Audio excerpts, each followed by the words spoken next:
Hi friends, welcome to Nalini's kitchen. இது டே 3யோட mini விலாக்கு. Velankanni ட்ரிப்போடது. டே 3யில் வந்து வேதாரண்யம் போயிருந்தோம். வேதாரண்யத்தில் பறவைகள் சரணாலயம், லைட் ஹவுஸ் போயிருந்தோம். பறவைகள் சரணாலயத்தில் வந்து பார்த்திங்கனாக்கா அங்கே என்னென்ன பேர்ட்ஸ் இருக்குன்றதை வந்து எக்ஸ்ப்ளனேஷன் பண்ணி குட்டி குட்டி கிளிப்ஸ் எல்லாம் அங்கே கீழே ஒட்டியிருந்தாங்க. அதெல்லாம் பார்த்து முடிச்சுட்டு அப்படியே லைட் ஹவுஸ் போயிட்டோம்.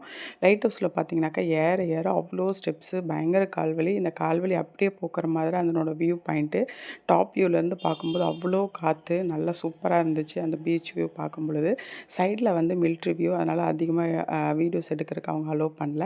அப்படியே பார்த்து முடிச்சுட்டு நெக்ஸ்ட் டே வந்து நாங்கள் ஈரோடு கிளம்பியாச்சு. ஈரோடு கிளம்பும்போது பார்த்திங்கனாக்கா அங்கேயே குக் பண்ணி எடுத்துகிட்டு வந்திருந்தோம். நண்டு ஃப்ரை, மீன் குழம்பு, ஒயிட் ரைஸ், ரசம்னு சொல்லி அதை அப்படியே ஸ்டேஷனில் வச்சு சாப்பிட்டுட்டு எங்களுக்கு 5 மணிக்கு ட்ரெயின் ஏறி முடிச்சுட்டு அப்படியே ஈரோடு வந்தாச்சு. இதோட இந்த ட்ரிப்போட விலாக் வந்து முடிஞ்சிருச்சு. இதே போல் நம்ம வீடியோஸை பார்க்கணுன்னாக்கா மறக்காமல் சப்ஸ்கிரைப் பண்ணி மறக்காமல் சப்போர்ட் பண்ணுங்கள். தேங்க்ஸ் ஃபார் வாட்சிங்.